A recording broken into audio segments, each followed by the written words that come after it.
Fiction হান্টের সমস্ত গল্প শুনতে সাবস্ক্রাইব করুন আমাদের ইউটিউব চ্যানেল এবং বেল আইকনটি অন করতে ভুলবেন না। আমরা দেখতে পাচ্ছি আপনারা আমাদের গল্প শোনার পর সাবস্ক্রাইবটা ঠিক করছেন, কিন্তু তারপর নোটিফিকেশন বেল আইকনটি প্রেস করতে ভুলে যাচ্ছেন। তাই জন্য আমাদের গল্পের নোটিফিকেশন আপনাদের কাছে যাচ্ছে না, সেটি দয়া করে অন করে দেবেন। নমস্কার, আমি প্রীতম। ফিকশন হান্টে আরও একবার আপনাদের স্বাগত জানাই। আজকে আপনারা শুনবেন লেখক ঘটনা দিগন্তর কলমে সব হিসাব মেলে না। গল্প পাঠে সৌরভ, গল্পের সূত্রধর আমি প্রীতম।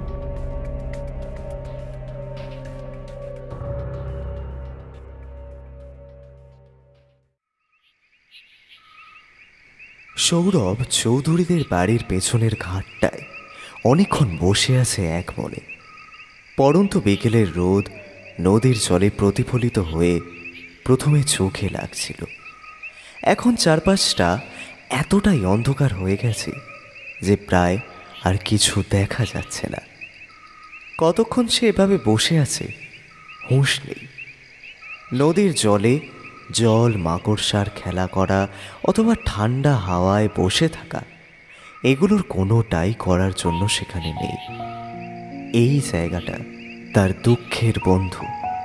যখন ছোটবেলায় কোনো কিছু ভালো লাগতো না, খুব খারাপ কিছু ঘটতো, কখনো আশা থাকতো না, সেই সময়গুলোতে সৌরভ এখানেই আসে। ক্লাস 7-এ যখন প্রথম বীজগণিত শুরু হচ্ছে তখন কিছু বুঝতে পারত না। হাফ ইয়ারলি পরীক্ষাতে কোনো রকমে পাশ করে তখন থেকেই সবাই অঙ্কের জন্য আলাদা কোচিংয়ে ভর্তি হয়েছে। সৌরভ পারেনি। সরকারি স্কুলে ন্যূনতম মাইনেতে পড়াশোনা করা যায় বলে পড়াশোনা হয়েছিল। যে পরীক্ষাতে চিরকাল ফার্স্ট সেকেন্ড হয়ে এসেছে সেই সৌরভ কোনো মতে পাস করেছিল। সেদিনও সে নদীর ধারে বসেছিল। আবার যখন ক্লাস 11-এ সমাদ্রিতাকে প্রথম ভালো লাগতে শুরু করেছিল, তখনও সে অনেকগুলো দিন এই নদীর ধারে এসে একলা বসে কাটাত। সমাদ্রিতা চৌধুরীদের বাড়ির মেয়ে।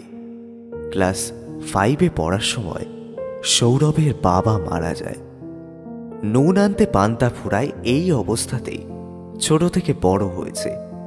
প্রেম এই সমস্ত মানুষের জীবনে আসে, কিন্তু প্রকাশিত হয় না। পাঠক বা শ্রোতা মনে করতেই পারেন যে দারিদ্র্যের সাথে প্রেমের তো কোনো দ্বন্দ্ব নেই। না, সত্যি নেই। তবে প্রেম উদযাপনের দ্বন্দ্ব নিশ্চয়ই আছে। তবে সেই সব ছেলে মানুষের থেকে আজকের অবস্থা অনেক আলাদা। সেই দিনের মন খারাপগুলোর যেমন সাক্ষ্য এই জায়গাটা থাকতো, তেমন আজকেও রয়েছে। সৌরভ সত্যি আশা করেছিল এই চাকরিটা হয়ে যাবে। ইন্টারভিউ দিতে অনেক টাকা খরচ করে যেতে হয়েছিল। ইন্টারভিউর পর ওকে বলেছিল চাকরি নিশ্চিত। তবে সেই নিশ্চয়তা বদলে গেল। জীবনে নিশ্চিত বলে কিছু হয় না। আজকে যখন খোঁজ নিতে কারখানাটায় গিয়েছিল তখন দেখল তার পদে দিন 10 হলো অন্য আর একটা ছেলে কাজ করছে। আর কিছু বলেনি সে। প্রথমটা এখানে বসে বসে বুঝতে পারছিল চোখ দিয়ে অনেক জল বেরোচ্ছে। তবে সব কিছুই সময়ের সাথে সাথে একরকম থাকতে পারে না। চোখের জল শুকিয়ে গেছে। মনের অনেক চিন্তা ভাবনা নদীর ঢেউয়ের মতো বয়ে গেছে। সৌরভের অনেকবার মনে হয় আত্মহত্যা করি। সাহসে কুলোয় না। যতটা মানসিক শক্তি এটার জন্য প্রয়োজন, সম্ভবত তার থেকে কম শক্তি জীবনে বেঁচে থাকতে লাগে।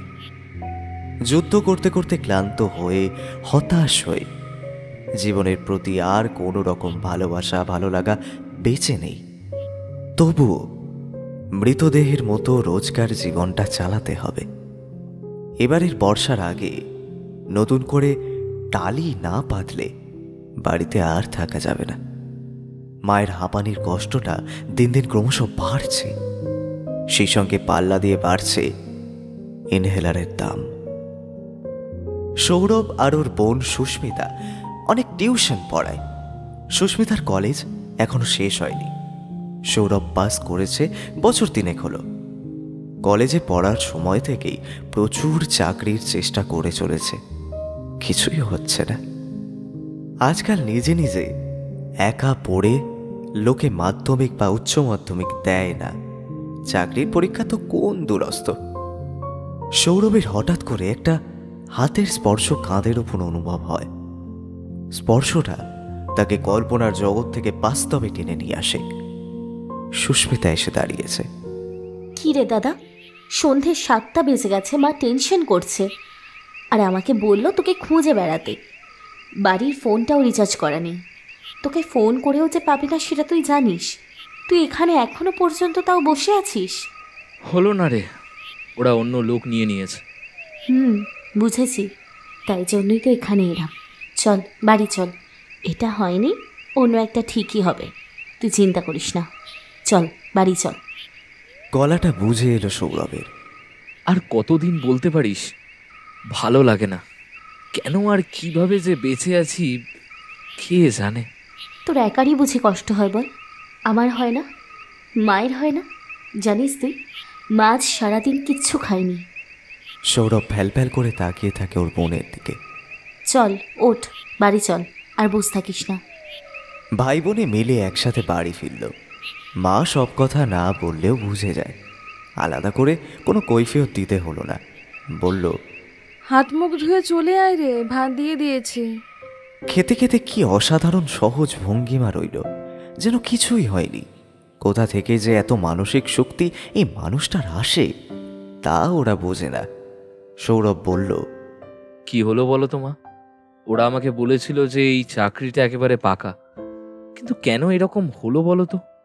দেখ, অনেকেই অনেক কথা বলবে, কিন্তু এত আশা করে থাকলে চলবে কি করে? ওরা তোকে বলল চাকরিটা পাকা, তাই বলে তুই ওটার ওপর এত আশা করে রইলি যে যখন হলো না তখন একেবারে বিবাদী হয়ে যাচ্ছিস। এইটা ঠিক নয় বাবা। চেষ্টা করাটাই লড়াই, আর লড়াই মানেই সেটা জীবন। আজ হয়নি কাল হবে, কাল না হলে তার পরের দিন। যদি প্রচণ্ড আশা করিস তবে প্রচণ্ডই দুঃখ আসবে। কি লাভ আছে? যত দুঃখ পাবি তত যে কটা দিন চেষ্টা করতে পারতিস সেটা আর পারবি না। তার চেয়ে বরং যতটা শক্তি আছে ততটা দিয়ে চেষ্টা করে যা। সত্যি কি ভীষণ কঠিন কথাটা কত সহজে বলতে পারছে এই মানুষটা। জীবনে কিছুই পায়নি হয়তো, সেটা অভ্যেস হতে হতে আজ আর পাওয়ার মতো কিছু আশা করে না। আশা করে না বলে একটা সহজ সরল জীবনযাপন করতে পারছে। খাওয়ার পর মা বলল, তুই একবার ওই তাপসের ঠাকুমার কাছে যাস তো। কত লোক তো কত দূর থেকে আসছে, নিশ্চয়ই তারা কিছু না কিছু উপকার পায়, নাহলে কেন আসবে বল? তাপস সৌরভের চেয়ে বয়সে কিছুটা ছোট হবে। ওদের এই জায়গাটা ছেড়ে দিয়ে যেখানে আমবাগান শুরু হচ্ছে তার আগে তাপসদের বাড়ি। তাপসের ঠাকুমার কাছে যেতে বলার কারণটা খুব একটা অপ্রাসঙ্গিক নয়। এই গ্রামে সকলেই যখন কোনো বিপদে পড়ে সমস্যা সমাধানের জন্য তার কাছে যায়, গ্রামের সকলেই বলে ওই বৃদ্ধার উপর ভর হয়। তাপসদের বাড়ির এক কোণার ঘরে বৃদ্ধা থাকেন। যারা যায় তাদেরকে ঝাড়ফুঁক করে দেয়। সকলেই বিশ্বাস করে যায় তাদের মধ্যে অনেকেই নাকি ফল পায়, এমন তাদের দাবি। তাপস ছোটবেলায় একবার মায়ের সাথে গিয়েছিল। ছোটবেলায় একবার জন্ডিস হয়েছিল। অনেক ডাক্তার দেখিয়ে ওষুধ খেয়েও পুরোপুরি ঠিক হচ্ছিল না। তখন মা তাকে সঙ্গে করে তাপসদের বাড়িতে নিয়ে গিয়েছিল। অলৌকিকভাবে কয়েকদিনের মধ্যেই ঠিকও হয়ে গিয়েছিল। সেই থেকে বৃদ্ধার ক্ষমতার প্রতি সৌরভের মায়ের একটা বিশ্বাস জন্মেছে। সৌরভের দুর্বল মনে যুক্তি তর্কের প্রভাব খুব একটা আর এলো না। এটাই মানুষের স্বাভাবিক প্রবৃত্তি। যতক্ষণ পর্যন্ত সে ঠিক থাকে, অপরের জীবনের সমস্যার কথা বলে, ততক্ষণ পর্যন্ত যুক্তি তর্ক বিচার এগুলোতে ভরসা করা যায়। যখন একেবারে ব্যক্তি সত্তার ওপর যখন কোনো আক্রমণ আসে, তখন আর বিচার বিশ্লেষণ থাকে না। কথায় বলে, ডুবন্ত মানুষ খড়কুটোকে আশ্রয় করে বাঁচার চেষ্টা করে। সৌরভ বলল, ঠিক আছে, যাব। যাব নয়, তুই কালকেই বিকেলবেলা যা। আচ্ছা বেশ, তাই যাব। আমিও তোর সঙ্গে যাব তাহলে। হ্যাঁ, অবশ্যই তুমি যাবে। কথা মতো পরের দিন বিকেলে সৌরভ আর ওর মা তাপসের বাড়িতে গেল। সৌরভের পদবী চক্রবর্তী। তারা ব্রাহ্মণ বলে এখনো পর্যন্ত গ্রামের অব্রাহ্মণ পরিবারেরা ওদেরকে একটু অন্যরকম চোখে দেখে। সৌরভ আর ওর মা তাপসদের বাড়িতে যেতেই ওদের বাড়ির লোকজন বেশ খাতির করে ভেতরে নিয়ে এসে বসালো। সৌরভের মায়ের অনেক ছোট বয়সে বিয়ে হয়েছে। এই পাড়ার সকলেই তাকে যথেষ্ট শ্রদ্ধা করে। সৌরভের মা যখন বলল কী কারণে তারা এসেছে, তখন তাদেরকে তাপসের ঠাকুমার ঘরে নিয়ে গেল তাপসের মা। তারপর ওদেরকে বসতে বলে নিজে ঘর থেকে চলে গেল। সৌরভের ছোটবেলার স্মৃতি আর এখন মনে নেই। এখন এখানে এসে জায়গাটাকে সম্পূর্ণ নতুন বলে মনে হচ্ছে। বাড়ির অন্য সব ঘরগুলোতে লাইট জ্বললেও এই ঘরটায় জ্বলছে না। ঘরটার বেশিরভাগ অংশে একটা অন্ধকার বিরাজ করছে। কেরোসিন তেলের ল্যাম্প জ্বলছে ঘরের মধ্যে। দেওয়ালের মধ্যে দুটো কুলুঙ্গিতে দুটো কেরোসিনের ল্যাম্প। ছোট এক ফালি ঘরটার মধ্যে কেরোসিন তেলের অস্বাস্থ্যকর গন্ধ বেশ প্রকট। মাটিতে মাদুর বাঁধা রয়েছে। তার উপর বসে আছেন এক জরা জীর্ণ বৃদ্ধা। তার একপাশে অর্থাৎ ঘরের একটি কোণায় সম্ভবত চৌকি বা ওই রকম কোনো উঁচু কিছুর উপরে বসানো রয়েছে ছোট্ট একটা মূর্তি। চতুর্ভুজা সিংহ বাহিনী এক দেবী মূর্তি। বৃদ্ধা ওদেরকে প্রবেশ করতে দেখেনি।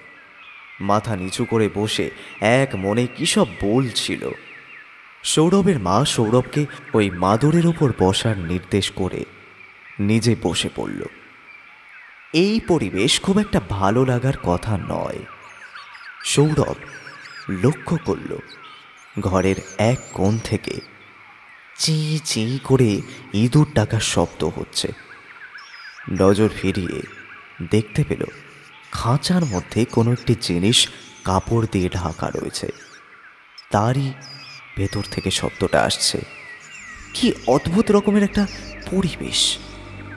ইতিমধ্যে সেই বৃদ্ধা যা করছিলেন তা বোঝা শেষ হয়েছে।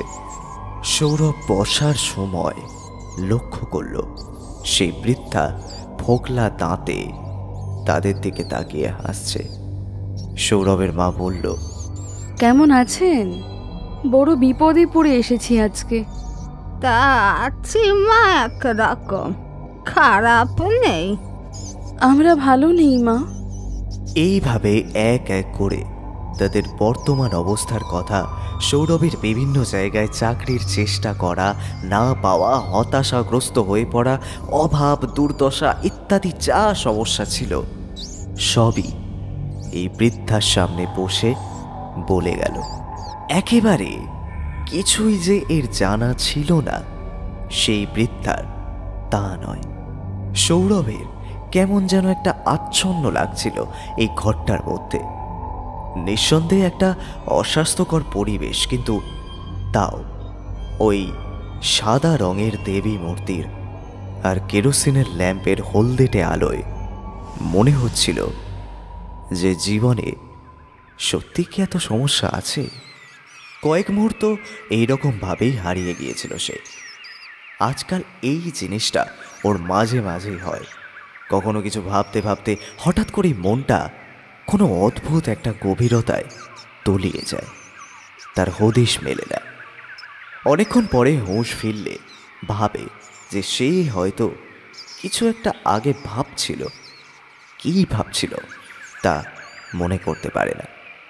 সৌরভের মা হঠাৎ করে হাত দিয়ে তাকে একটু ঠেলা দিয়ে বলল, ঠাকুমা যা বলছে মন দিয়ে শুনবি। কয়েক মুহূর্ত সময় লাগলো পরিস্থিতির সঙ্গে নিজেকে খাপ খাইয়ে নিতে। সত্যি কথা বলতে কি, এই সময়টাতে তার মা আর এই বৃদ্ধা, এই দুজনের মধ্যে কি কথাবার্তা হয়েছে কিছুই সৌরভ শোনেনি। সৌরভ প্রশ্ন করল, কেন, তুমি কোথায় যাচ্ছ? তার মা বলল, ঠাকুমা বলল না যে এই কথাটা শুধু তোকে বলা যাবে, আমি থাকলে কাজ হবে না, তাই জন্যই আমি বাইরে যাচ্ছি। সৌরভ বুঝল এমন কোনো কথা এই বৃদ্ধা তাকে বলতে চলেছে যা তার মায়ের সামনে বলা যাবে না। তাই তার মা ঘর থেকে বাইরে চলে যাচ্ছে। সৌরভের মা উঠে দরজা দিয়ে বাইরে বেরিয়ে গেল। যাওয়ার সময় দরজাটা ভেজিয়ে দিল। সৌরভের কেমন যেন ভয় করে উঠল। ভেতরের পরিবেশটা কেমন যেন একটা অশুভকর। তার উপর এই বৃদ্ধার ওপর ওর মোটেই কোনোভাবে শ্রদ্ধা বা ভক্তি কিছুই আসছে না। যেটা আসছে সেটাকে ভয় বলা যায়। দরজা বন্ধ করে দেওয়ার পর বৃদ্ধা আবার চোখ বন্ধ করে কি সব বিড়বিড় করতে শুরু করলো। কয়েক সেকেন্ড সময় গেল। তারপর এই অদ্ভুত রকমের একটা সুর করে মন্ত্র পড়া যেন শেষ হতে চাইছেই না। সৌরভ একসময় মনে মনে ভাবল এইবার উঠে সে বাইরে চলে যাবে। ঠিক তখনই বৃদ্ধা বলল, শোনো বাবা, যা বলছি তা যদি করতে পারো তাহলে তোমার সব সমস্যা মিটে যাবে। দেখো বাবা, আমি জানি এ কাজ করা বড় কঠিন, তবে উপায় দেখছি না। তোমাদের কপালে অনেক দিনের দুর্ভোগ আছে, এত সহজে তা থেকে পরিত্রাণ মিলবে না। এই কাজটা যদি করতে পারো তাহলেই একমাত্র তোমরা মুক্তি পাবে। কি করতে হবে? যদি আমার একটা চাকরি হয় আর আমাদের এই এত দুর্দশা কাটে, তাহলে তার জন্য আমাকে যা করতে হবে আমি তার জন্য তৈরি আছি। আমি সব করতে পারি। সৌরভ সেই মুহূর্তে কল্পনাও করতে পারেনি তাকে কোন কাজের কথা বলবে এই বৃদ্ধা। সৌরভের কথা শুনে সেই বৃদ্ধা ভোকলা মারি বের করে হাসল। এই হাসিতে অন্ধকারের মধ্যে তাকে আরো বেশি ভয়ানক দেখতে লাগলো। শোনো বাবা, কোনো এক কৃষ্ণ পক্ষের তিথিতে যে কোনো দিন তোমাকে সধবা স্ত্রীলোকের মৃতদেহের সন্ধানে থাকতে হবে। এই জিনিস যে একদিনে তুমি পেয়ে যাবে তা কিন্তু নয়, তোমাকে সন্ধানে থাকতে হবে।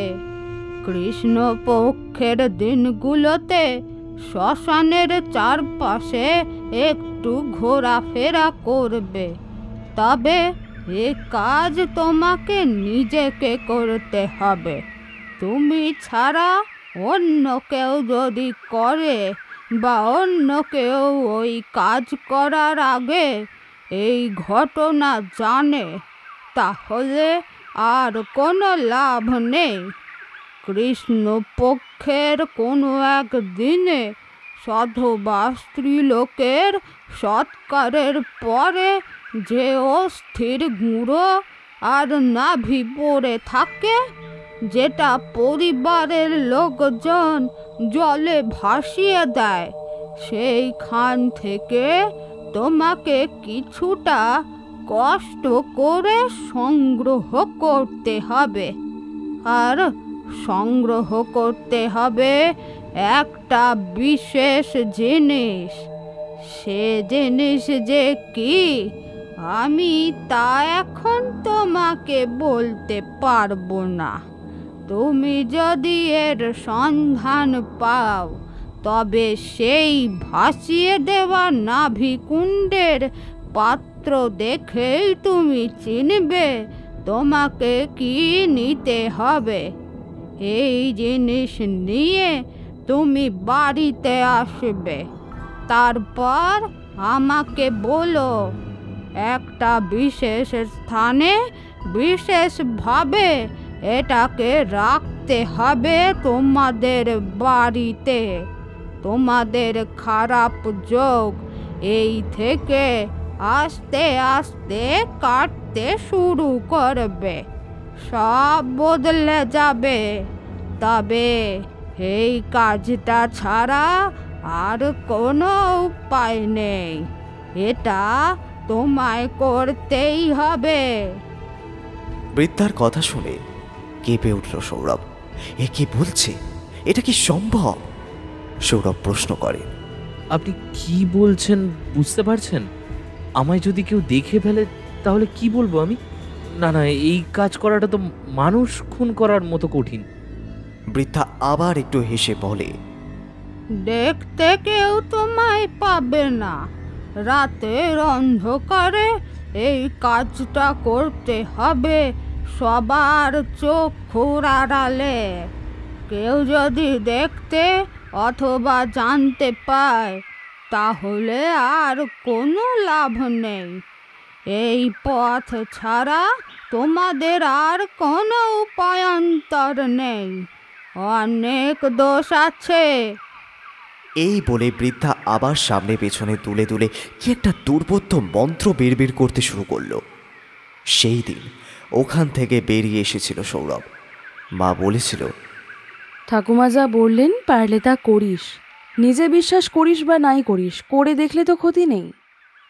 সৌরভ মাকে বলতে পারেনি ঠাকুমা আসলে কি বলেছিল। প্রথমও ভাবছিল পুরো ব্যাপারটা ভুলে যাবে। এই কাজ আবার সম্ভব নাকি করা।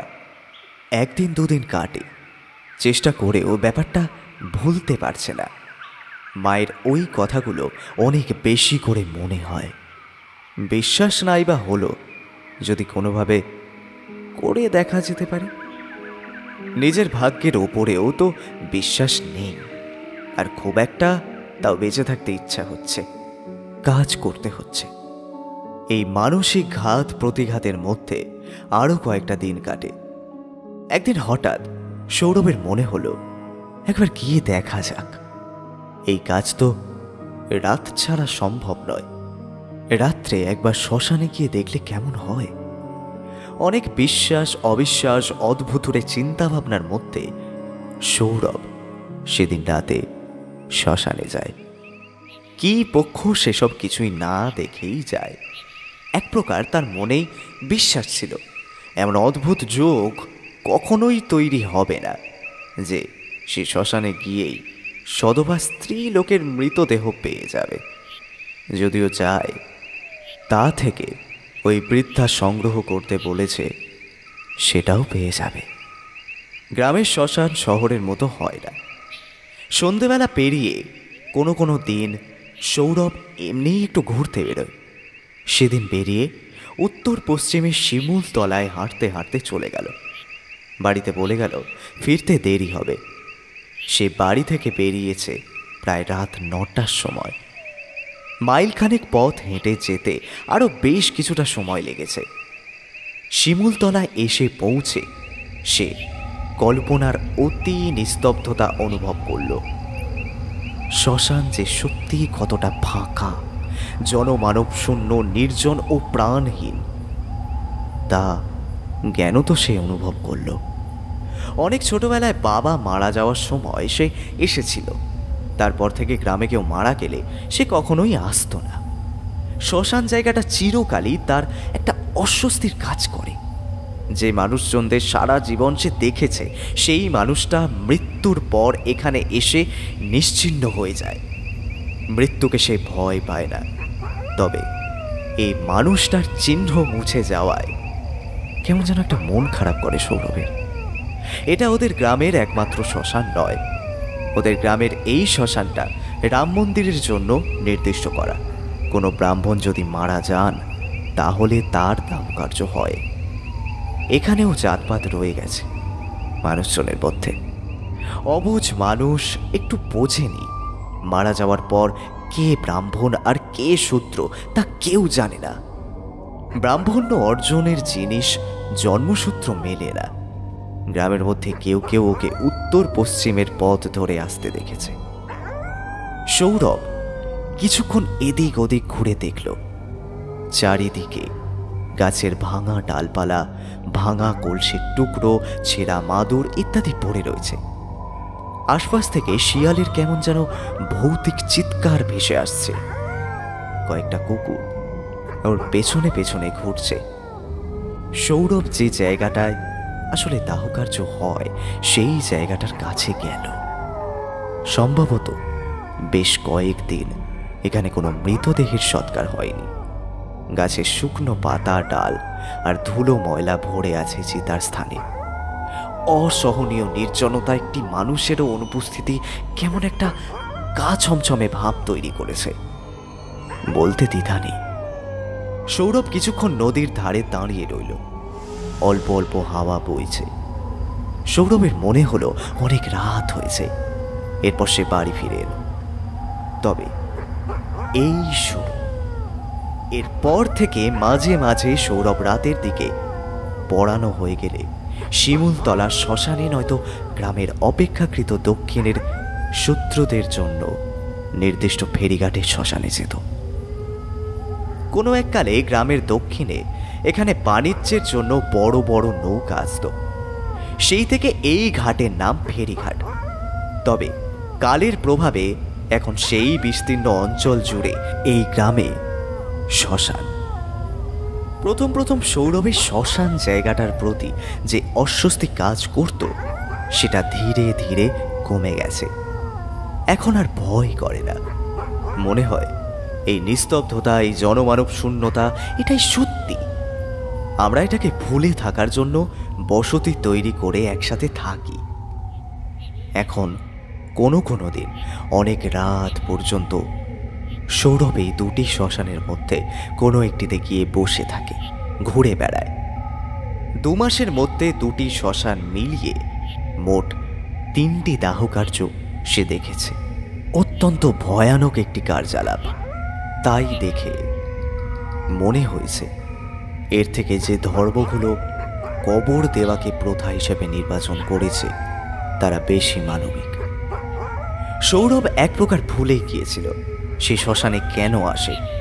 শুধুমাত্র নিস্তব্ধতাকে অনুভব করতে তার একাত্ম হয়ে যাওয়াটাই বেশ ভালো লাগত। তবে কথাই বলে দুরাত্মার ছলের কোনো অভাব হয় না।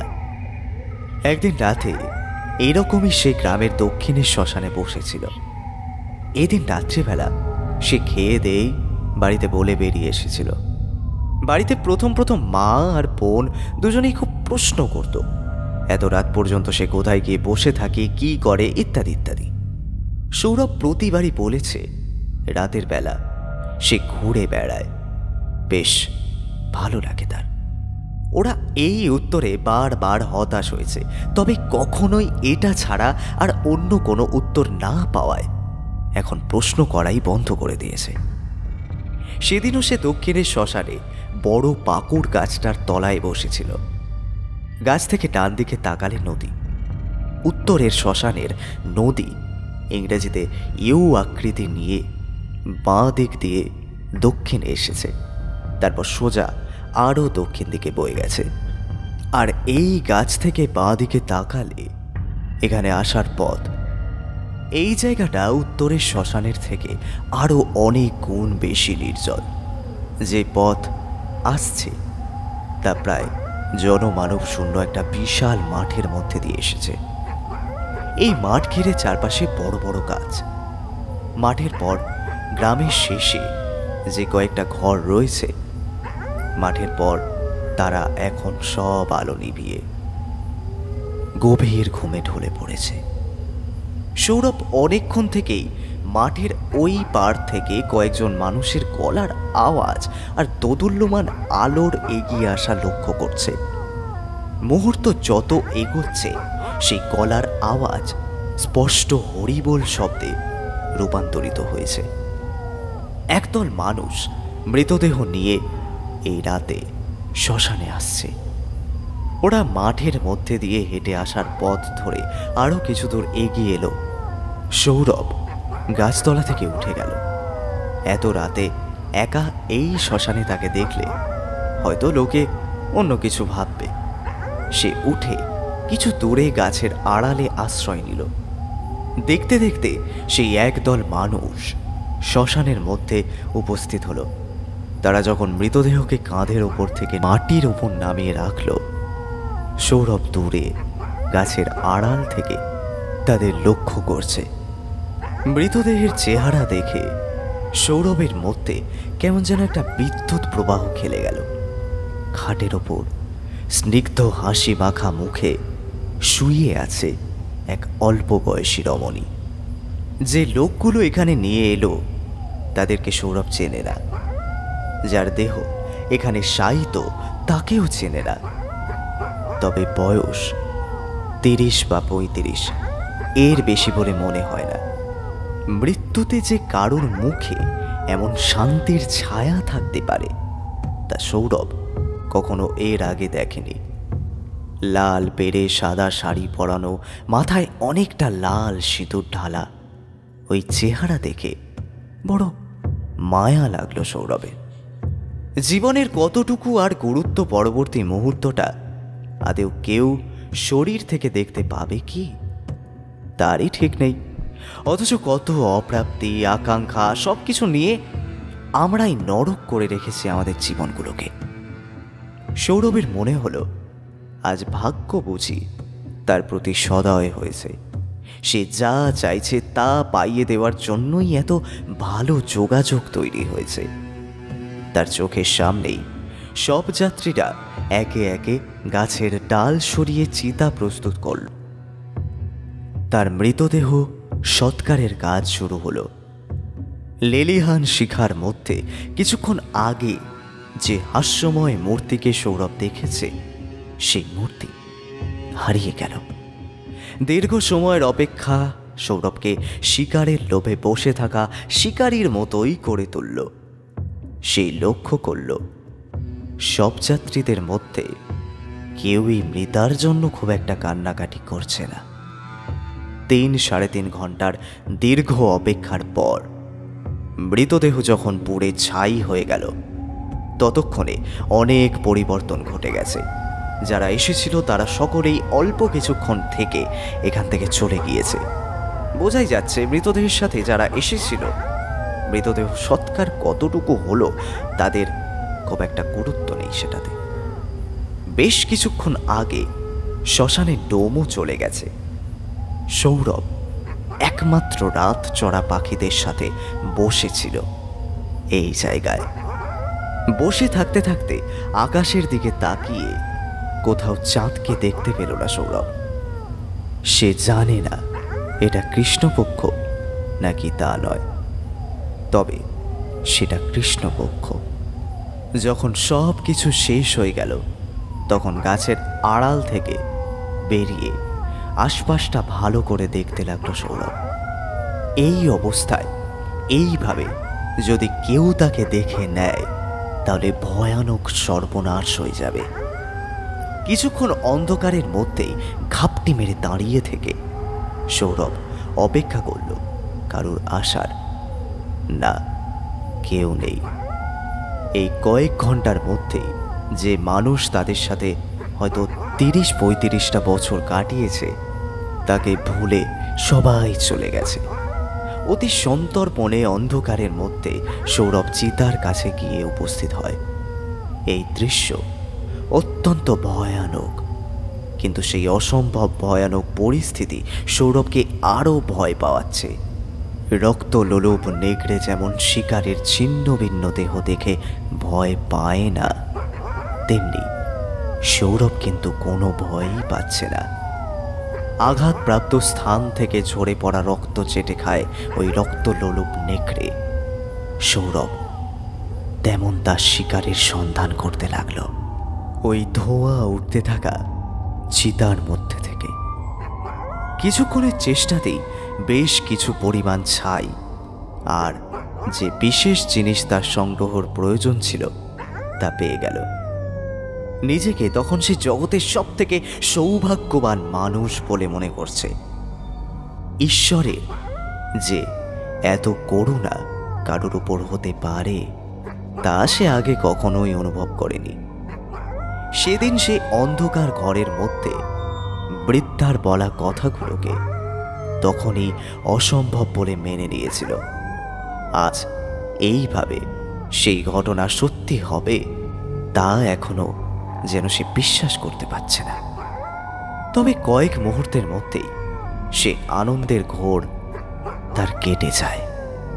তাড়াতাড়ি করে গাছের আড়ালে গিয়ে সঙ্গে থাকা ঝোলা ব্যাগটার মধ্যে জিনিসপত্র ভরে ফেলে সৌরভ। এত অন্ধকার রাত যে হাত ঘড়িটায় সময়টুকু পর্যন্ত বোঝা যাচ্ছে না। পা চালিয়ে অন্ধকার মাঠের মধ্যে দিয়ে বাড়ির রাস্তা ধরে সৌরভ।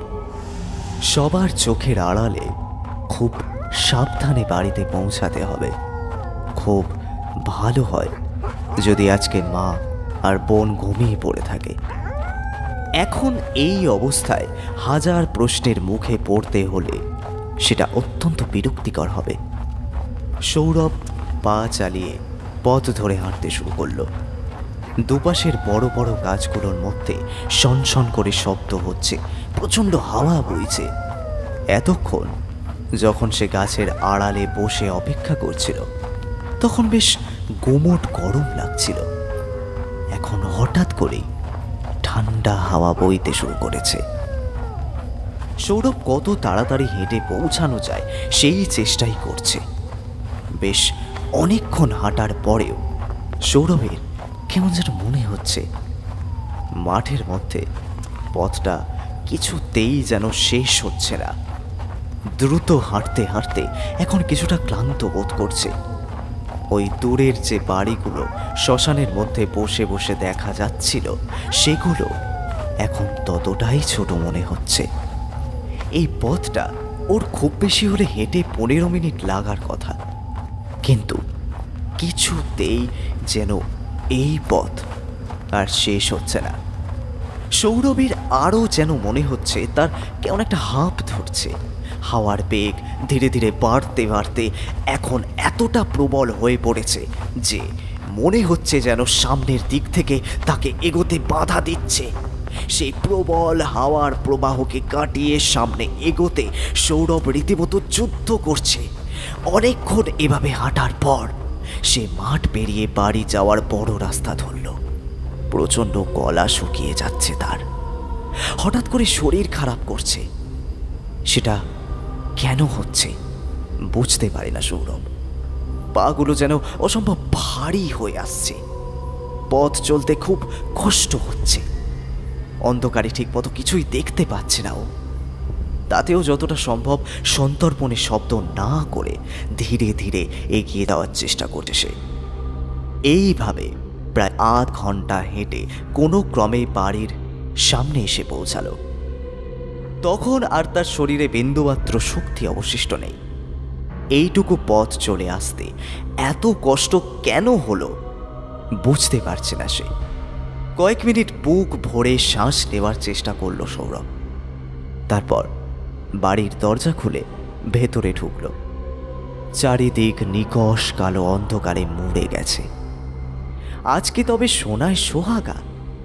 মায়ের ঘরে আলো নেভালো। মা বোন দুজনেই ঘুমিয়ে পড়েছে। সৌরভ আস্তে আস্তে দাওয়ার ওপর দিয়ে নিজের ঘরে চলে গেল। তারপর ধীরে ধীরে নিজের ঘরের দরজা খুলে ভেতরে প্রবেশ করল। ঘরে ঢুকে আর আলো জ্বালালো না। কাঁধের ব্যাগটা পড়ার টেবিলের ওপর নামিয়ে রেখে বিছানায় বসল। গলাটা একেবারে মরুভূমি হয়ে গেছে। বোতল থেকে জল খেল। এত রাতে আর মাকে তুলে খাবার চাওয়া যাবে না। অগত্যা ঘরের মধ্যে থাকা কয়েকটা বিস্কুট খেয়ে নিল। খুব খিদে পেয়েছিল, কিন্তু উপায় নেই। জল খেয়ে বিছানায় শুয়ে পড়ল সে। শরীরটা হঠাৎ করে ভীষণ দুর্বল লাগছে তার। চোখ বুজে শুতেই মনে হলো কোনো মহাশূন্য অন্ধকারের মধ্যে তলিয়ে যাচ্ছে সে। ঘুম আসার আগে 2-3 বার ঝাঁকুনিটাও ভীষণ কাঁপিয়ে তুলল তাকে। কি একটা যেন নড়ে গেছে, কি একটা যেন অন্যরকম, ঠিক বুঝতে পারছে না। কয়েক মুহূর্ত এইভাবে কাটার পরেই গভীর ঘুমের মধ্যে তলিয়ে গেল সৌরভ। ঘুম আসার আগের মুহূর্ত পর্যন্ত।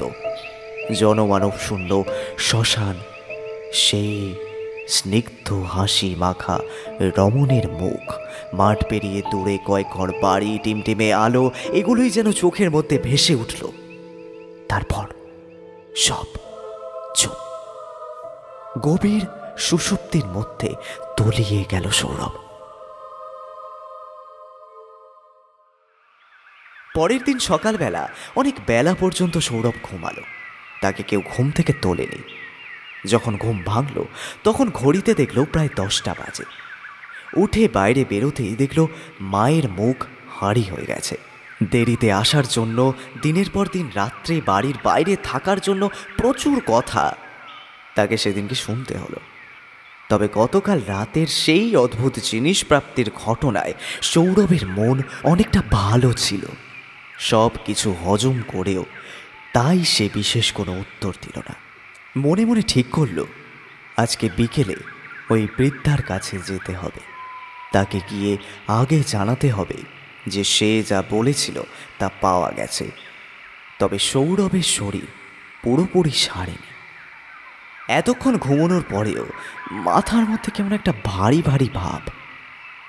জ্বরের আবেশ যেমন হয় অনেকটা তেমন। এই দিন বিকেলবেলা সৌরভ মনের মধ্যে এক রাশ উৎসাহ নিয়ে সেই বৃদ্ধার সঙ্গে দেখা করতে গেল। সেই আগেকার দেখা অন্ধকার ঘরের মধ্যে বৃদ্ধা বসে আছে। সৌরভ ঘরের মধ্যে ঢুকতেই তার দিকে তাকিয়ে হেসে বলল, কি যা বলেছিলাম তা পেয়েছ? হ্যাঁ, পেয়েছি। তোমাদের বাড়ির উত্তর পশ্চিম কোণে সবার চোখের আড়ালে ওই জিনিসটা মাটির নিচে পুঁতে দিও। খুব সাবধান, কেউ যেন কিচ্ছু জানতে না পারে। তোমার সব সমস্যা আস্তে আস্তে কেটে যাবে। সৌরভ খুশি হয়। সে এই বস্তুর পাওয়া এবং তাতে আদেও কোনো কাজ হওয়াতে বিশ্বাস করেনি। তবে গতকাল রাতে হঠাৎ করে ওই ঘটনার পর থেকে তার মনে হচ্ছে হয়তো এই জিনিসটার প্রভাবে তার জীবনের সমস্যা অনেকটা কাটতেও পারে। অবিশ্বাসের আর কোনো জায়গা তার মনের মধ্যে নেই। হঠাৎ করেই নেই। কেন নেই সে বলতে পারবে না। তা হয়তো মানুষের যখন খুব দুর্দশা হয় তখন বিশ্বাস শক্তিশালী হয়। সৌরভের সন্ধেবেলা একটা পড়ানো ছিল। ওখান থেকে পড়িয়ে বেরোতে বেশ খানিকটা দেরি হয়ে গিয়েছে। তার উপর আবার বেরোনোর একটু আগে থেকেই ঘন ঘন বিদ্যুৎ চমকে হঠাৎ ঝড় বৃষ্টি শুরু হয়। সেই ঝড় বৃষ্টিতে প্রায় 1 ঘন্টা আটকে পড়ল সৌরভ। রাত্রের বেলা 9:30টার সময় ওখান থেকে বেরিয়ে সাইকেল নিয়ে যখন নিজের বাড়ির দিকে আসছিল তখন চারিদিক খুব নিঝুম হয়ে গেছে। ঝড়ে বেশ কিছুটা জায়গায় গাছের ডাল ভেঙে পড়েছে। আজ রাতে আর কারেন্ট আসবে বলে মনে হয় না। অন্ধকারের মধ্যে সবাই যে যার ঘরে চলে গেছে। সৌরভ সাইকেল নিয়ে আস্তে আস্তে গুনগুন করে একটা গান গাইছিল। ছাত্রের বাড়ি থেকে বেরিয়ে বড় শিবতলা অতিক্রম করে অশ্বত্থ গাছের তলা দিয়ে বাঁ দিকের রাস্তায় নেমে পড়েছে। এই রাস্তা ধরে সোজা আরও 15 মিনিট মতো গেলে ওদের বাড়ি। কিন্তু সমস্যা হচ্ছে এই জায়গাটায় প্রচণ্ড কাদা হয়ে গেছে। সাইকেল চালিয়ে এখান দিয়ে যাওয়াটা এক প্রকার অসম্ভব। টর্চের আলো জেলে প্যান্ট গুটিয়ে সাইকেলটা নিয়ে সে হেঁটে হেঁটে যাবে সেটাই ঠিক করে। শিরশিরে ঠান্ডা হাওয়া দিচ্ছে। সৌরভ ওই কাদা ভেঙে কিছুটা বিরক্তি নিয়েই এগোচ্ছিল। ফুরফুরে মেজাজটা এই জল কাদা ভাঙার জন্য একেবারে নষ্ট হয়ে গেল। অন্ধকারের মধ্যে ওই টর্চের আলোটুকুই যা সম্বল, তার চেয়ে বেশি কিছু দেখা যাচ্ছে না। কয়েক মিনিট মাত্র হেঁটে গেছে। হঠাৎ করে মনে হলো সাইকেলটা কে বুঝে পেছন থেকে হ্যাচকা টান মেরে টানলো। সৌরভ পেছন দিকে একটা ঝটকা অনুভব করলো। সেই কারণে এত রাতে এইখানে এইরকম বেয়াদব মস্করা করার মতো কারোর থাকার তো কথা নয়। সৌরভ হাতের টর্চটা পেছন দিকে ঘুরিয়ে ভালো করে দেখল, না, কেউ কোথাও নেই। তাহলে কি হাওয়ার ধাক্কা? তবে এই অন্ধকার রাতে তার সাইকেলের ক্যারিয়ার ধরে টান দেওয়ার মতো কেউ থাকবে না। মনের ভুল ভেবে আবার ওই অন্ধকারের মধ্যেই চালাতে শুরু করলো সৌরভ। একে হঠাৎ করে মনে হচ্ছে সে যেন আগের থেকে অনেক বেশি বোঝ টেনে নিয়ে যাচ্ছে সঙ্গে। একমাত্র যে ঝোলা ব্যাগটা ছিল সেটা সাইকেলের ক্যারিয়ারই রাখা আছে, তাতে তো বিশেষ কিছু নেই। হঠাৎ করে সাইকেলটা তো ভারী হয়ে গেল কি করে? সৌরভের কেমন একটা অস্বস্তি লাগে। এই কাদার মধ্যে দিয়ে এগিয়ে নিয়ে যেতে যেতে বেশ কষ্ট করতে হচ্ছে তার মধ্যেই আবার টিপটিপ করে বৃষ্টি শুরু হলো। এতক্ষণ বৃষ্টিতে কিছুটা থেমেছিল। বাড়ি পৌঁছে যাওয়ার পর যদি আসতো তাহলে ভালো হতো। মনে মনে সৌরভ বলতে লাগলো, আর একটুখানি থাম বাবা, আমি বাড়িতে চলে যাই, তারপর যত পারিস তত বৃষ্টি আয়। কিন্তু বৃষ্টি সৌরভের কথা শুনছে না। টিপ টিপ বৃষ্টি একটু একটু করে বাড়ছে, তার সাথে বাড়ছে বিদ্যুতের ঝলকানি। সৌরভের মাথার উপর দিয়ে পূর্ব থেকে পশ্চিম দিকের আকাশ চিরে একটা বিদ্যুতের ঝলক চারপাশটা আলোকিত করে দিল। আর সেই আলোর ঝলকে সৌরভ এক অদ্ভুত জিনিস দেখতে পেল। সৌরভ সেই মুহূর্তে বিদ্যুতের ঝলকানিতে দেখতে পেল তার সামনে 10-15 ফুট দূরে একটা সাদা মতো অবয়ব দাঁড়িয়ে আছে। খুব স্পষ্টভাবে যে তাকে বোঝা যাচ্ছে তা নয়, তবে এক লহমার বিদ্যুতের ঝলকের আলোতেই বোঝা গেল যে সামনে কেউ একজন রয়েছে। এত রাতে এই অন্ধকারের মধ্যে কে দাঁড়িয়ে আছে? সৌরভের টর্চের আলো অত দূর পর্যন্ত অন্ধকারকে কাটাতে পারবে না, তাও দেখতে পাবে এমনটা ভেবে টর্চের আলোকে সোজা সামনের দিকে ধরালো সৌরভ। কোনো লাভ হলো না। নিকষ কালো অন্ধকার যেন সৌরভকে ভেঙচি কাটল। সৌরভ আরেকটু দ্রুতভাবে সামনের দিকে এগোনোর চেষ্টা করল। বৃষ্টি এবার টিপটিপ থেকে ঝিরঝির রূপান্তরিত হচ্ছে। সৌরভ প্রাণপণে দ্রুত সামনের দিকে এগোনোর চেষ্টা করছে। এ কি অদ্ভুত বিপদ রে বাবা! মনে হচ্ছে সাইকেলের ওপর যেন ভীষণ ভারী কেউ একজন চেপে বসে আছে। সৌরভ সর্বশক্তি প্রয়োগ করে সামনে এগোনোর চেষ্টা করছে। বৃষ্টির জল আর ঘাম মিশে খুব অস্বস্তি হচ্ছে তার। সৌরভ হঠাৎ করেই যেন কানের কাছে একটা ফিস ফিস শব্দ শুনতে পেল। অস্পষ্ট, কি বলতে চাইছে পরিষ্কার করে বোঝা যাচ্ছে না, তবে মনে হচ্ছে যেন অনেক দূর থেকে কোনো শব্দ ভেসে আসতে আসতে তার শক্তি ক্ষয় হয়ে খুব অল্প সৌরভের কানে প্রবেশ করছে। সৌরভ চকিতে পেছন দিকে তাকালো। এবারেও তার পেছনে কেউ নেই। ঘন কালো অন্ধকারের মধ্যে দিয়ে যে পথ দিয়ে সে হেঁটে এলো সেই পথকে কিছু দূর পর্যন্ত দেখা যাচ্ছে। তারপর পৃথিবীতে যে কি রয়েছে, আদেও সেখানে পৃথিবীর অস্তিত্ব রয়েছে নাকি শুধুই অন্ধকার, তা আর বোঝা যাচ্ছে না। সৌরভ কিছুটা এগোতেই এবার আবার একবার আকাশ চিরে বিদ্যুতের প্রবাহ খেলে গেল।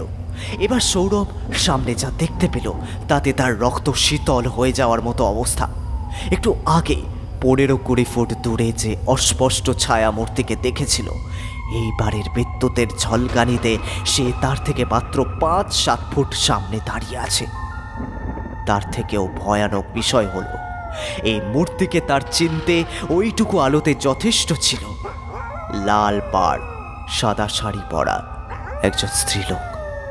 অন্ধকারের মধ্যে তার অবয়ব কিছুটা ঘোলা হলেও হঠাৎ করে দেখতে মনে হলো ধোঁয়ার মধ্যে যে পদার্থ দিয়ে তার শরীর তৈরি হয়েছে, ওইটুকু আলোতে তার মুখ স্পষ্ট করে দেখতে না পেলেও এইটুকু দর্শনে সৌরভের সেদিন রাতের শ্মশানের মধ্যে দেখা সেই মৃতদেহের কথা মনে পড়ে গেল। কেমন যেন হুবহু তার সাথে মিলে যাচ্ছে না। কিন্তু এ কি করে সম্ভব? তার চোখের সামনে সেদিন আর ভাবতে পারছে না সৌরভ। তার সারা শরীরে কেমন যেন একটা ঠান্ডা স্রোত বয়ে যাচ্ছে। এও কি কখনো সম্ভব?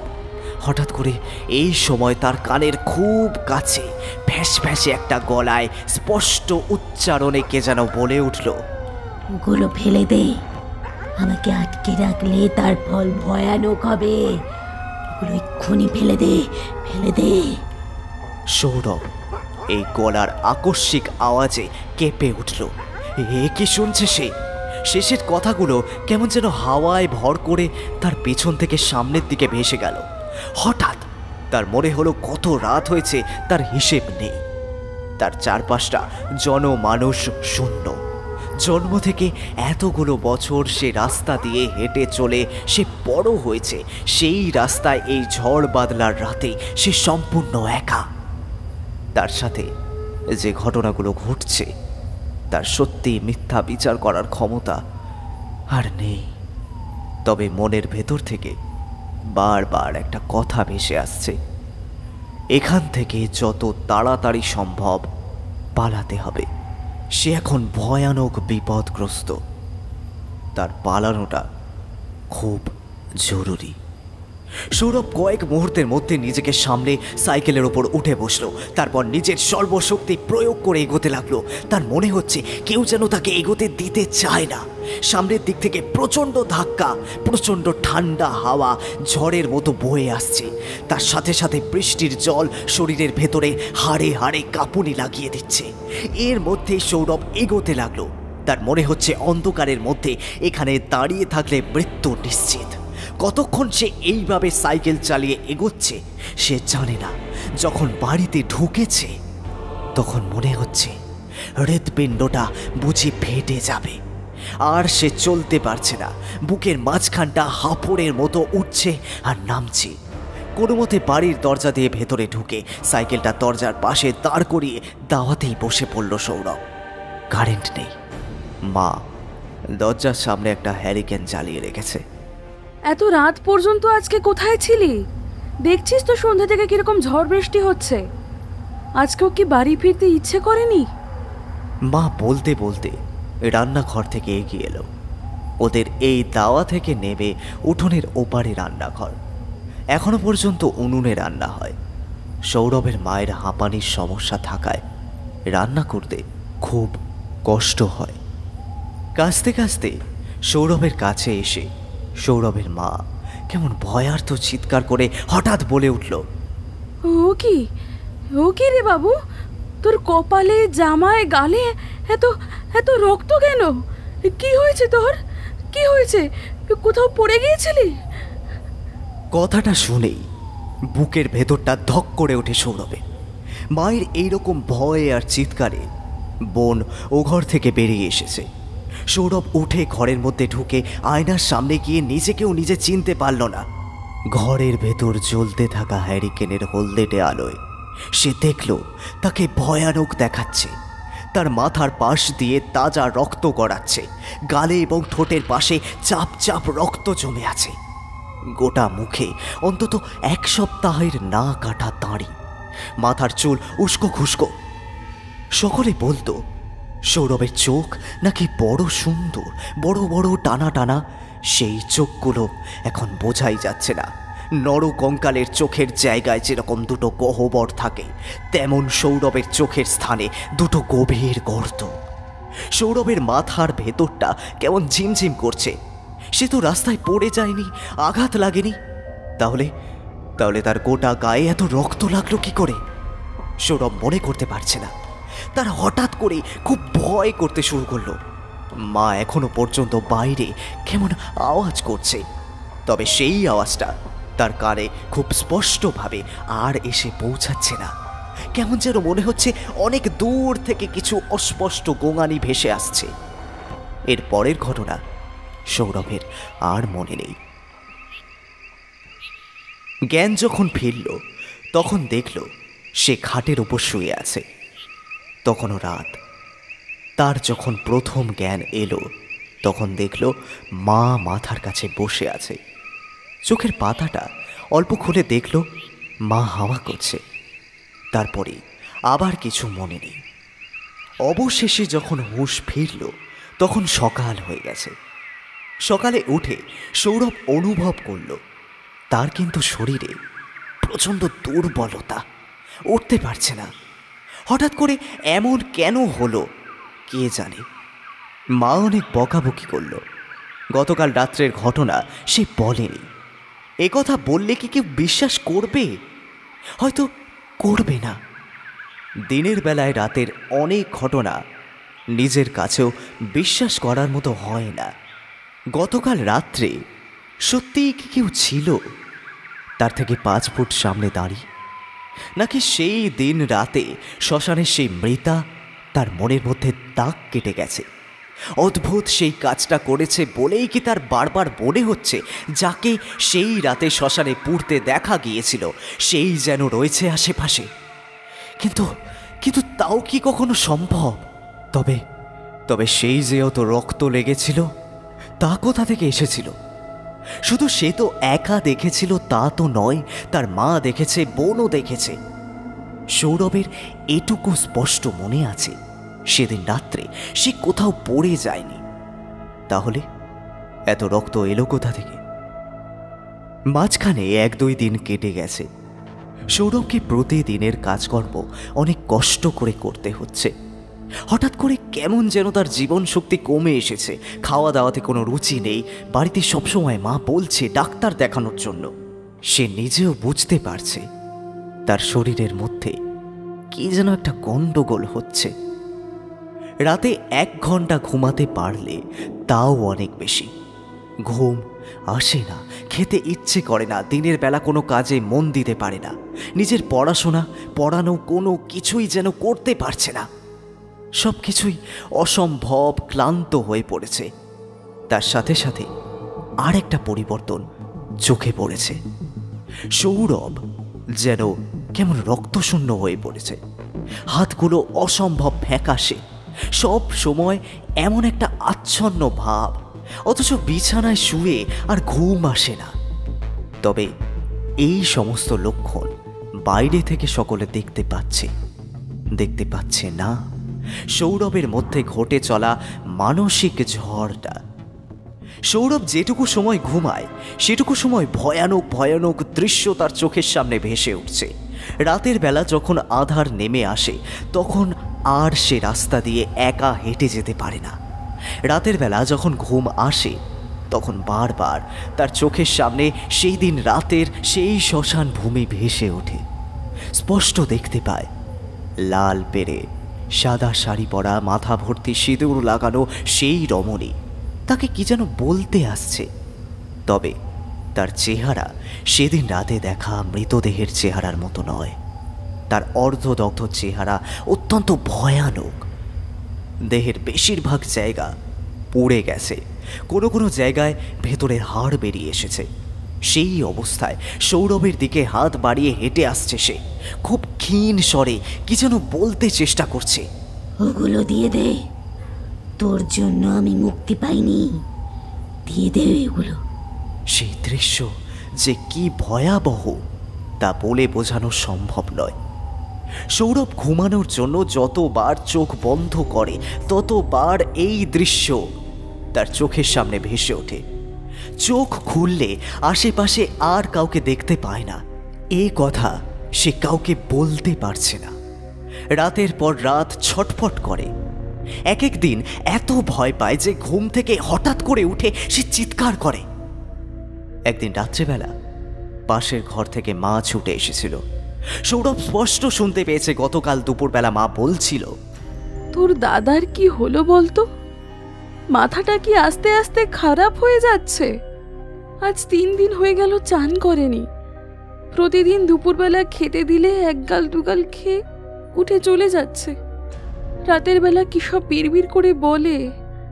একদিন রাতে এমন চিৎকার করে উঠল, আমি ভয়ে পেয়ে আমার ঘর থেকে ছুটে দেখতে গেছিলাম জানিস। সৌরভ কি সত্যিই 3 দিন চান করেনি? কই, মনে পড়ছে না তো। আজকাল অবশ্য অনেক কথাই মনে পড়ে না। সৌরভের কেবলই মনে হচ্ছে ওইগুলো যেন কে পুঁততে বলেছিল, তা তো করা হলো না।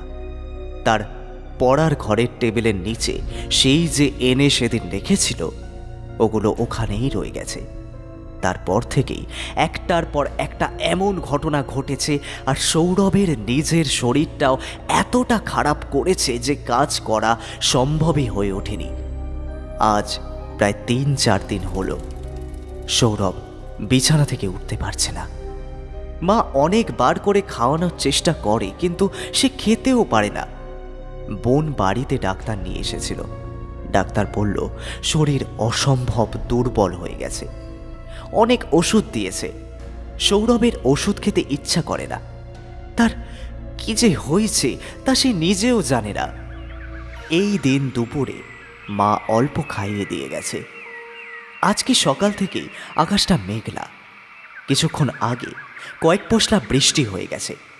সৌরভের ঘরটায় যেই দিকটায় ও মাথা রেখে তক্তপোষে শোয়, তার মাথার কাছে উত্তরমুখী খোলা জানালা।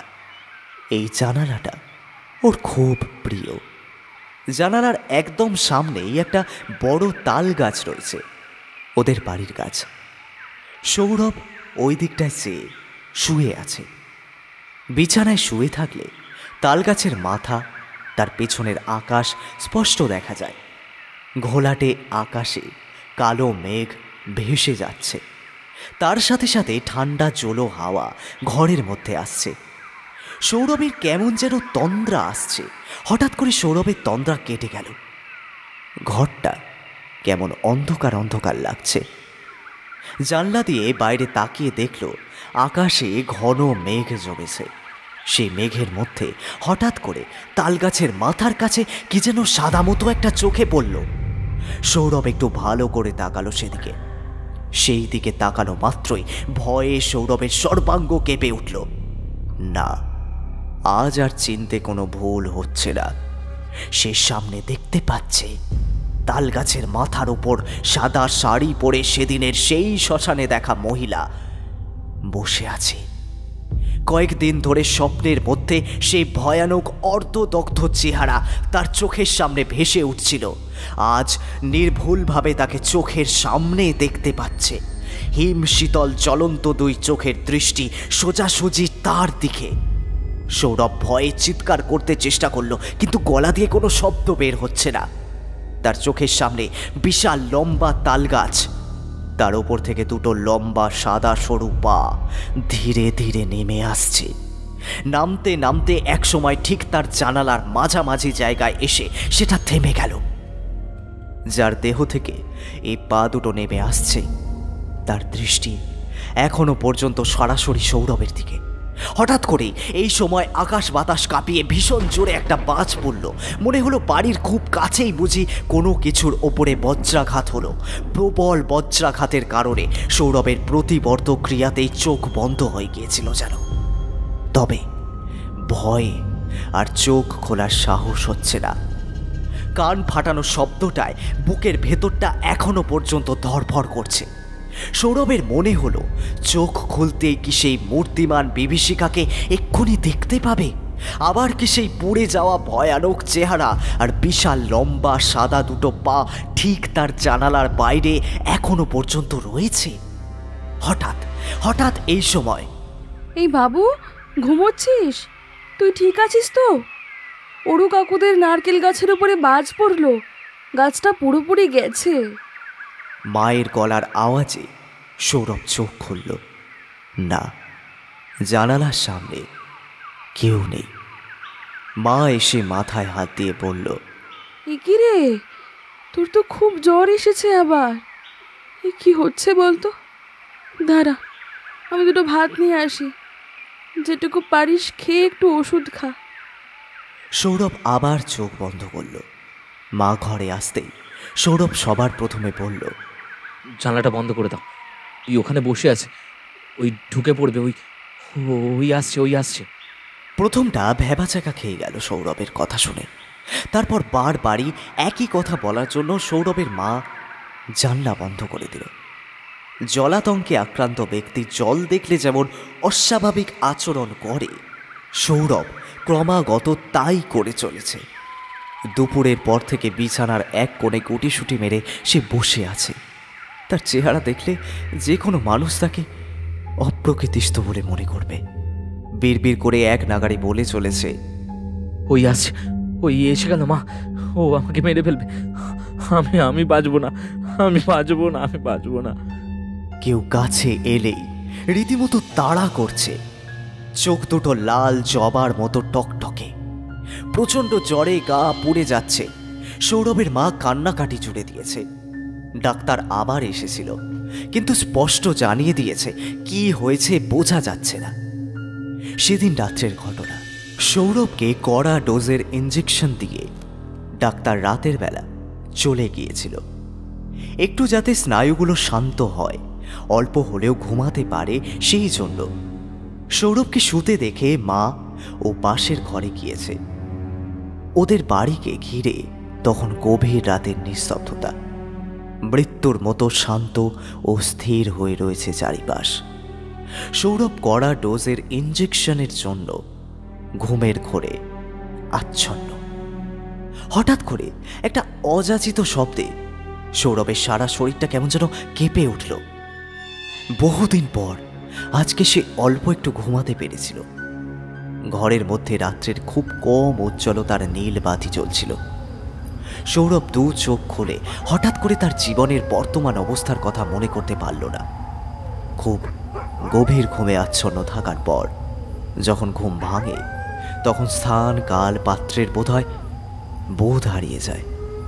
সৌরভেরও তেমন হয়েছে। চোখের ঝাপসা দৃষ্টি একটু একটু করে যখন স্বাভাবিক হয়ে এসেছে, তখন অল্প মাথাটা তুলে কোথা থেকে শব্দ এলো সেটা সৌরভ বোঝার চেষ্টা করল। সৌরভের মাথার দিকের জানলাটা বন্ধ। সব জানলা দরজা বন্ধ থাকায় ঘরটার ভিতরটা বদ্ধ হয়ে আছে। তবে সৌরভ হঠাৎ করেই তার পায়ের বুড়ো আঙুল অতিক্রম করে সোজা ঘরের দরজার দিকে তাকিয়ে দেখল মাটির ওপর প্রায় 5-5.5 ফুটের দুটো সবুজ আলো স্থির জ্বলছে। কোনো হিংস্র সাপদের ক্রূর দৃষ্টি যেমন তার শিকারের প্রতি নিবদ্ধ থাকে, তেমনি অবিকৃতভাবে সেই জ্বলন্ত গোলক দুটি কিভাবে তার দিকে তাকিয়ে আছে।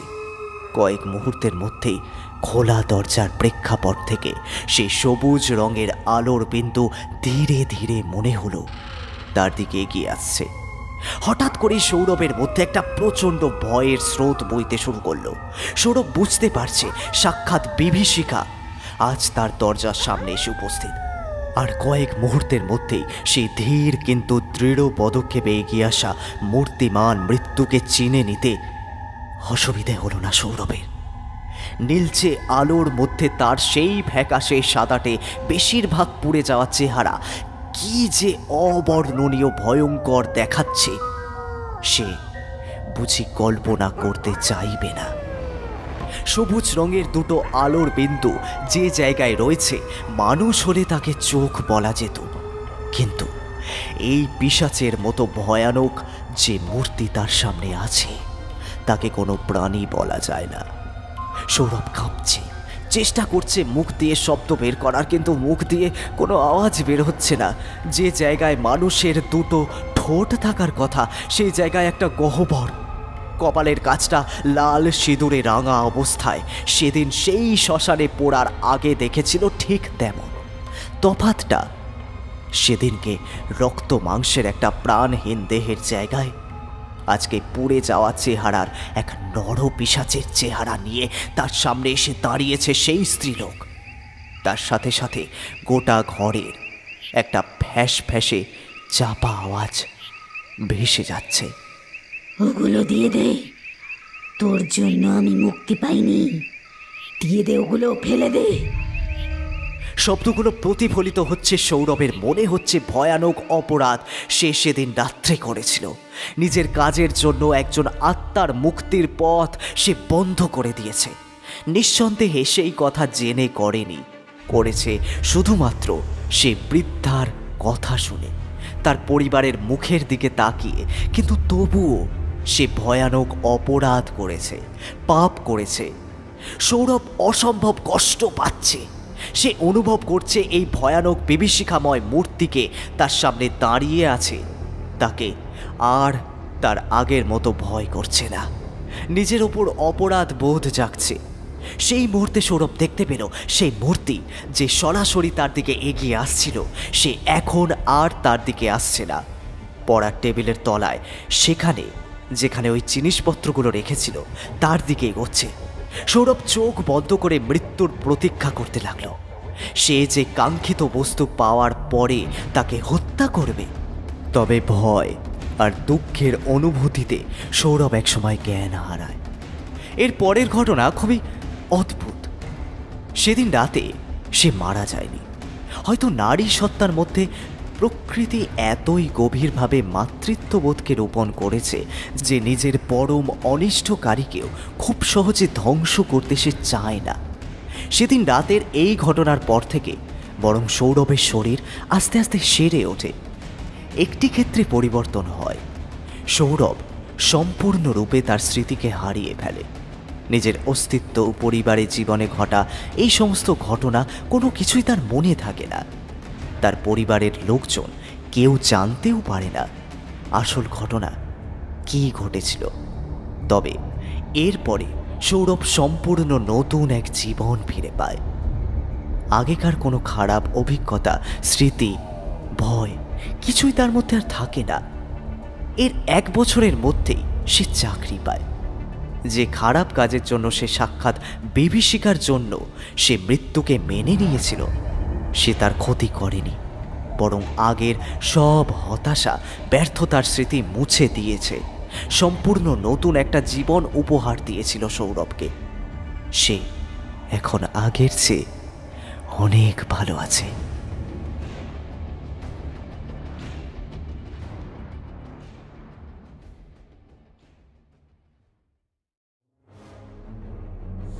শুনছিলেন ঘটনা দিগন্তর কলমে সব হিসাব মেলে না। গল্প পাঠে সৌরভ, সুস্মিতা চরিত্রে তৃষা, সৌরভের চরিত্রে সৌরভ রায়, সৌরভের মায়ের চরিত্রে রুবিনা, তাপসের ঠাকুমা দুর্বা, অশরীরী মহিলা মূর্তি তৃষা, শব্দ সংযোজন ও আবহ সৃষ্টিতে রণজয় এবং গল্পের সূত্রধর আমি প্রীতম। তো কেমন লাগলো আমাদের আজকের গল্প কমেন্ট সেকশনে জানাতে ভুলবেন না। আর ভালো লাগলে সাবস্ক্রাইব বাটনটা প্রেস করে দেবেন, সাথে সাথে নোটিফিকেশন বেল আইকনটি অন করে রাখুন যাতে আমাদের সমস্ত গল্পের নোটিফিকেশন সবার প্রথম আপনার কাছেই পৌঁছায়। ধন্যবাদ। শুভরাত্রি।